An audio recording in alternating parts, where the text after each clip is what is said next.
This drill is building awareness in the foot to ground contact. So frequently I'll describe how you want to make sure that your weight does not roll to the outside of your foot, but I'm going to give you a simple little process to figure out where you want the pressures in that trail foot to really feel loaded at the top of the swing. To do this, you don't have to, but if you're trying it at home, I recommend doing this barefoot or at the very least in socks.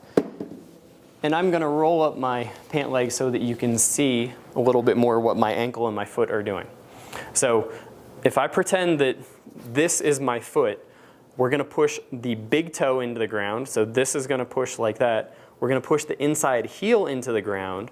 But then to make sure that the ankle is still in a good neutral position, we're going to push, and I'll show you how to find this, a bone called the cuboid into the ground as well. So I'm going to push these two and this one right there into the ground, and that's going to provide this platform that we want to use when we feel loaded. So first I'm going to push big toe and the inside edge. So I'm going to push these two spots right here. If I turn this way, I'm pushing right under that first joint of the big toe and right in under the inside edge of your heel.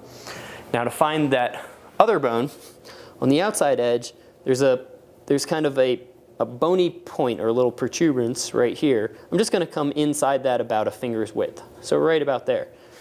So what I'm actually going to do is I'm going to push that inside, then I'm going to push that outside. So there's the inside, and then to push this bone into the ground as well, I feel that I have to almost form a little bit of an arch and kind of twist my foot into the ground.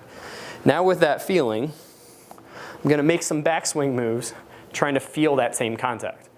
If you're not really foot aware, or if you've been rolling for most of your golfing career, this is going to feel very restricted. You may feel tension in your knee. You may feel tension in your hip. But there's that good solid position.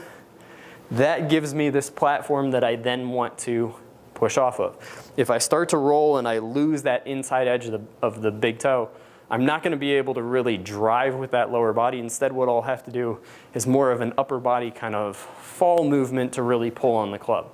So if you want to use your legs, if you want to use your lower body, get that good triangle of support underneath the foot, maintain it as you make your backswing, and then use it to push off as you go into transition. So now you can take that triangle feeling and apply it with your golf shoe, because it's going to feel a little bit different now that I'm basically wearing something that doesn't give me quite as much sensitivity as when I was barefoot. So I'm pushing in with that big toe inside edge, and then I push with that lateral. That gets that foot pretty much locked. And then I can use that platform, use that brace to then have something to push off with as I do either 9 to 3. I would always start with 9 to 3, but as I do 9 to 3 swings, or if I do my full swings. This is a great way to feel the proper pressure through the foot. I recommend training that anytime you're working on sway or anytime you're working on your backswing pivot drills.